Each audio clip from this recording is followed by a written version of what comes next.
in a country full of people who like have so much, and I see it.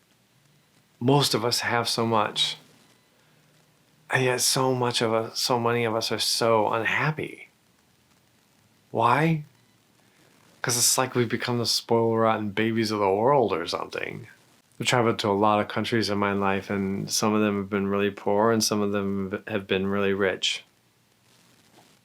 And what's astonishing to me is that so many of the really, really poor countries where everyone's poor, like Bolivia, like Cambodia, like Burma, people kind of realize when they don't have a lot of riches to spoil them, they realize kind of what's important, which is people, their relationships with others, their sense of community, their sense of belonging, their ability to do something meaningful for the people that matter to them most. And then I come home back to the United States, and it's like we are literally spoiled, rotten babies. We have so much material wealth here,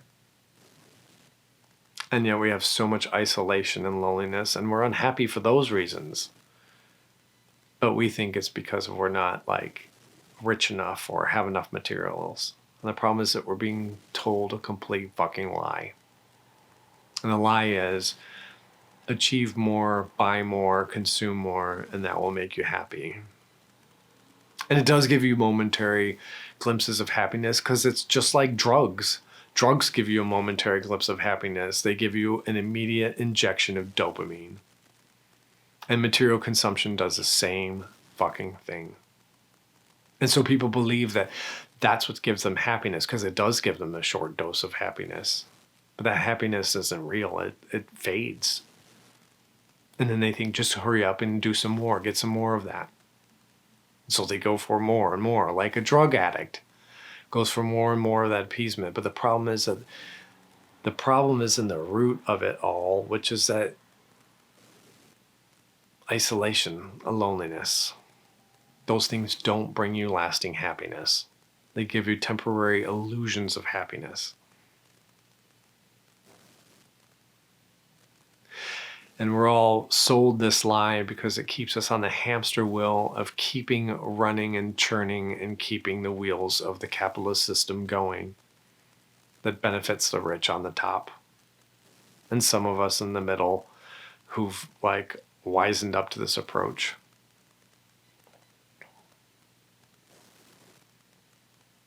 So if there's one thing that I could share with wish I could share with anyone, if there's one thing that I've learned in life that there's many things I've learned in life that I wish I could share with other people. But one of the most important is that people and your relationships are the most important factor to your happiness, your long-term happiness. Your relationship with yourself, your relationship with other people, and your relationship to the world and to meaning and spirit. And when I say spirit, that might be God to you, or it might just be a sense of purpose and meaning that helps the entire society and helps your community.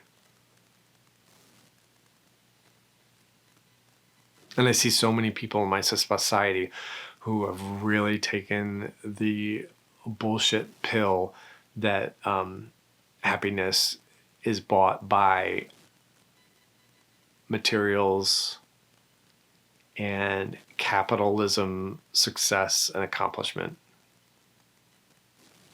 And they keep going down the wrong path and getting those temporary injections of dopamine that make them think that this is the right path, but it's not. It's a fucking lie. Just like going down the path of heroin towards happiness, saying I'm going to find happiness in a heroin addiction is the same misleading concept. If I was to tell you, I'm going to go be a heroin addict in order to be happy, you'd tell me I'm fucking nuts. Then why is it perfectly not just acceptable, but encouraged that I'm going to be a material addict, an addict to materials and materialistic success? And that's encouraged in our society. That shit's fucked up.